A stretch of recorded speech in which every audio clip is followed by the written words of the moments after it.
Hello everyone and welcome back to my YouTube channel. I almost sound like all other YouTubers now, and it's like a famous line. Whenever you say it, you are an official YouTuber now. It kind of feels weird, but I guess I am a YouTuber, so yeah. But if this is your first time here, I'm Rumi and welcome back to my channel. Today's video is going to be quite interesting. Today's video is going to be like traveling through a time machine. I think it would be quite interesting. So today I will give you book recommendations based on the city/countries you would really like to visit. So in this video I will be going through a couple of countries and give you book recommendations that takes place in different countries and cities that would almost give you an idea about how life was there and how the country is. Almost an alive description of novels that would almost make you feel as if you were there in that country or city in the moment. So the first place we're gonna start is in Paris, in France. And for this one I have this particular amazing book, which is The Nightingale. So The Nightingale is a story that takes place in France in 1939. So it is a World War II story. So it's a story about two sisters, Evan and Isabel, with two different personalities and their life as they struggle through the war. So Evan lives in a small city in France that is called Carriveau, and she is left alone to take care of her daughter when her husband goes to the front to join the fight. And meanwhile, when Isabel is on her way to visit her sister, she joins the French resistance to free her country when the German army takes all over the country. So this is a very, very, very good story that gives you an idea about how life was in World War II, and especially in that time period, and especially in France, like how they used to live. And Kristen Hanna has a very amazing ability to describe things. So this is an amazing, heartbreaking story. Even though it's historical fiction, I'm pretty sure the vast majority would really like it and enjoy reading this. It gives you an alive idea about how life was in France and for French people in that time of period. So you would almost feel like as if you were living with them.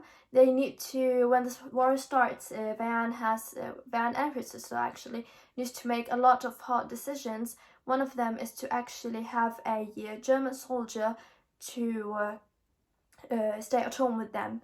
So this is just only one out of many things that Van and his sister will go through in this book. I highly recommend it, and even though if you're not to historical fiction, I would say that you could probably give this a chance and read it, and maybe you would like it. And now let's move on to the book which almost everyone in the book community is afraid to read, which is, drum roll this one please, Les Mis! So Les Mis, or as I like to call it in English, the brick, because it is literally a brick, is a French classic which was written in 1862, I suppose. So the edition I have is for some reason divided into two volumes. So this is volume 1 and this is volume 2. And this is an unabridged version which is translated by Charles E. Wilbur in 1862. So even though it's pretty long and it's about, I mean, the edition I have is almost about 1,000 pages, and it is the unabridged version. So it's pretty long, but it's definitely worth the read. So this story is set to take place after the French Revolution and after the fall and death of Napoleon, and how the French people tries to work their way into a more free and democratic country where all different classes in the society is treated equally. To be honest with you, I haven't read the whole book. I think I've only read the first 70 or 75 pages, and it's because I found it pretty hard with this translation. So I have a pretty old translation, which is by Charles E. Wilbur, translated and released in 1862. So this translation I have is released same year when Victor Hugo released his classic. So, but I have ordered another. I have this is my notes in my my computer. I have ordered a new edition, another edition of this book, which is translated this time by Christine Domna in 2013. So it should be more easier for me to understand. I don't know why I found this pretty hard to understand. Maybe it's because English is not really my first language, so I needed a more modern translation. But I have tried to read some parts of the Christine Domna's, and it was pretty much understandable. So this is the translation I am going to be going with and finishing this book with. But now I have these two editions that is pretty hard for me to understand. Even though I haven't completed reading this classic, I can confidently recommend it to you. So I don't know if you have seen the musical. I mean, this one is pretty famous. There have been several musicals and movies done about the story of Les Mis. But if you haven't heard about it before, so it follows Jean Valjean, who is our main character, that was a past convict and imprisoned for 19 years to do slavery work because he has stolen a loaf of bread. And the reason behind him stealing was because his widowed sister and her children hadn't enough money to buy food, so he stole a loaf of bread and went in prison for 19 years for that. He even says in the novel that he was treated much worse than dogs, and that people had more humanity for animals than what they had for humans, and which I find very deep. So we follow Jean Valjean after he goes out of prison, after he has been imprisoned for 19 years. But the years he spent in prison changed him as a person, so he's full of hate and he don't believe in love and in kindness at all. And he finds that all people are horrible. But everything changes when our main character, Jean Valjean, meets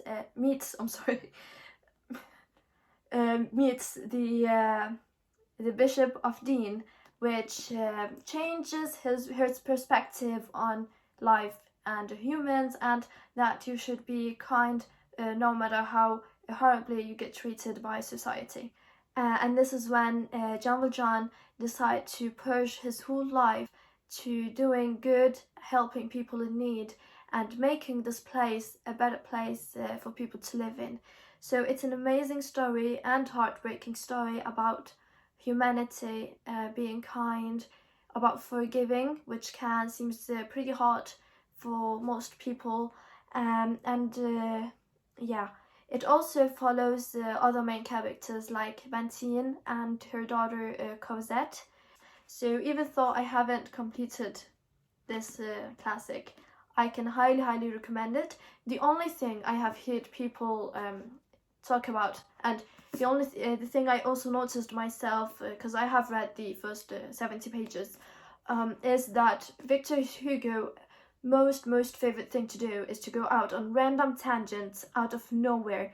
So he suddenly starts talking about some stuff that doesn't have any relation to do with the story, and he would just sit there and thinking like, come on bro, come on, like we want to hear and we want to know what happened to the characters, what is the plot going to be. But no, Victor Hugo is determined on going out on a lot of tangents, which can be very tiring for people, especially that this is a pretty long novel.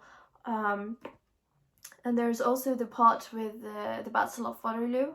I haven't reached so far yet, but there's this part of the Battle of Waterloo where Victor Hugo just go on a pretty long tangent where he talks about the whole Battle of Waterloo just to tell you one single thing about one character that is not really even necessary for the story and the plot. I mean, I like reading unabridged versions because this is how I feel comfortable that I have everything I need in the story, even though it's not necessary and sometimes maybe can be a little bit boring. But for those who I don't know, is not ready to read a huge amount of pages, especially that this is over 1,000 pages, then you could probably just buy an abridged version with, I don't know, 400 or 600 pages, and then just get the story, a short story out of it. Now, moving on to the next country, we are going to the UK in London. So there's this amazing classic written by Charles Dickens, which takes place in the slums of London, where we follow a orphaned boy called Oliver Twist. So this classic is very good to read if you'd like to know more about how life was in London, and especially in the slums of London, because we follow this orphaned boy in the 19th century that is trying to survive. So this classic is about an orphan boy called Oliver Twist, and we follow throughout the story. We follow Oliver and his troubles in London. So this classic takes place in the 19th century, in the early 19th century, and we follow how life was in the slums of London in that time, and it kind of gives you a realistic image of how life and how people was at that time, and it get us to know much more about our past. Also, throughout the novel, Charles Dickens tried to make a indirect critique of the gruesome law which was established in 1834, I suppose, which was called The Poor Law. So this is an amazing novel. I'm pretty sure you're gonna like it, and I'm pretty sure you're gonna hate all characters except for Oliver Twist. Now from England, moving to Ireland. A novel that could make you know a lot about Ireland is a novel called Athenry, which was written by Cathal Dune. I'm not sure how to pronounce his name. I really hope I'm not pronouncing it wrong. But Athenry is more of a Irish historical romance novel. So the novel is set in the 1800, where it gives you a realistic image of how it was to live in Ireland in that time of period. The novel tells about the English landlords who nearly worked their Irish tenants to death, and then denied them any of the crops that they had farmed, leaving them to starve. So this is a beautiful story about human resilience and strength in face of injustice. So I would recommend it to anyone who loves history and would like to know a lot more about Ireland. So in the story, we follows Liam and his family, which works in a small patch of land which is owned by a British landlord. So throughout the story, we hears about the injustice and the struggles Liam and his family goes through, but also about the Irish potato famine, and it shows a lot of struggles about how his family was facing starvations and a lot of other struggles. So with other members of resistance, Liam and his brother decide to rob a grain warehouse where he got caught and is sentenced to death. So he is spared the gallows and sent with a convict ship to Australia. So while Liam is so far away from his family and his beloved wife and son, we follow him through his struggles and hardships and adventures in this story. So it's an amazing story about Ireland. I highly recommend it, even though if you're not a historical fiction lover, it is worth the read. And even though it's historical fiction, it takes place in events that actually found place in Ireland back in time, and it is a very good source to know more about other countries and what happened. Now moving on to the next novel, which takes place this time in Italy, and particularly in Napoli, or as they call it, Naples. I don't know which one is the right one to say, but it is My Brilliant Friend, written by Elena. So in this novel there is 4 books that goes in the series. My Brilliant Friend is a story that takes place in the poor neighborhood Napoli, and about the special friendship that is between Elena, the main character, and her friend, which she likes to nickname Lila. So the book starts in the present day when Elena is about 65 years old, and then she receives a call from Lila's son that tells that his mother has disappeared all in a sudden and left Naples. So this is when Elena decides to tell the story of her and Lila's and their friendship and what they actually went through the past years in Napoli.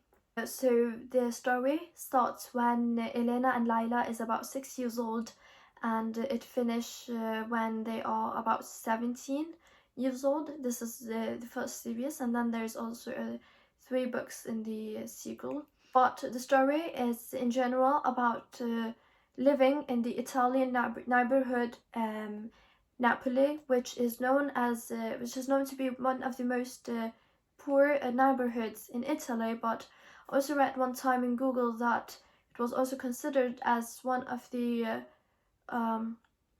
poorest neighborhood in Europe in general, even though many likes to travel there on vacation and that it is a beautiful place. And even though it was fiction, it gives you a quite realistic idea about how it was to grow up in Naples. Already from the first pages of the book, you would realize how much war affected them and how many deaths they have seen and witnessed, and that death was something completely normal, and they were almost used to that everyone they knew just died or was killed all in a sudden. So this gives you a very good idea about how growing up in Naples was. Also, the author actually never talked about it, but the author's name is Elena, and the main character is also called Elena, and the author used also to live in Napoli. So some people have actually said that this is her original story that is more written in a fiction way, but she never actually commented on that. So nobody knows if this actually takes place in true events, or what she tells about is fiction or not fiction. But yeah. Now moving to another country, which is Romania in Europe, Eastern Europe. There's this novel called I Must Betray You, which takes place in 1989 under the dictatorship of someone who was called Nicolae. I'm not sure how to pronounce his name. I think it's Romanian, but yeah, it takes place under. It takes place when Romania in 1989 was ruled under a dictatorship, and the story follows a 17-year-old Christian whose biggest dream was to become a writer. So the story is about the communist dictator Nicolae, who has ruled Romania. I can't say it. Who has ruled Romania for 24 years. But this story is told from the perspective of a 17-year-old boy called Christian, and he is a high schooler who was tricked by the secret police to become an informer. So Christian is blackmailed by the secret police in Romania and risks everything to unmask the truth behind the regime and to end the dictatorship and give his people the freedom back. So with time he joins the revolution and he starts fighting for doing a difference for his people and for his country. This is an amazing story that gives you an idea about how it was to live in Romania in that time, and you get to know more about Romanian history and culture. Now moving to the next and last country for today's video, which is Afghanistan. There's this novel that is called The Kite Runner, which is written by the Afghan author Khaled Hosseini. which tells the story of Afghanistan. To be honest, I haven't read this book. It's on my TBR and I really want to read it. I just need to buy it first. But because I haven't read it yet, but I have seen a lot of reviews and a lot of comments, and that it is a heartbreaking story, and that it gets you to learn more about Afghan culture and history, that it was a good read, and this is why I decided to put it here on the list of recommendations. But because I haven't read this book, I thought to read the summary of the book. You know that the summary you can find on the back of books that, you know, tells the story but in a shorter term. I thought that I would read this one because I think it's really enough to know what about the story is about. And then I also found some quotes taken from the book that I found amazing, so I thought I would read them up to you, and maybe this could be one of your next reads that you probably would enjoy. So starting with the summary that was written behind the book, I'm just going to read it from my computer, but it says, the unforgettable, heartbreaking story of the unlikely friendship between a wealthy boy and the son of his father's servant, the Kite Runner, is a beautifully crafted novel set in a country that is in the process of being destroyed.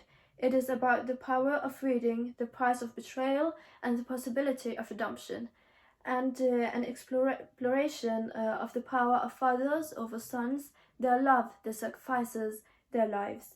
A sweeping story of family, love, and friendship told against the devastating backdrop of the history of Afghanistan over the last 30 years. The Kite Runner is an unusual and powerful novel that has become a beloved, one-of-a-kind classic. And then there's these quotes that I really want to read it for you. There is this amazing quote that says, "Children aren't coloring books. You don't get to fill them with your favorite colors." And then there's another one. This one is very beautiful. "Attention shifted to him like sunflowers turning to the sun." Just how beautiful is this? Just imagine. Attention shifted to him like sunflowers turning to the sun. This is very, very poetic. And then there's this one, but even when he wasn't around, he was. This one is also beautiful. And then the last one, which I think is my favorite quote.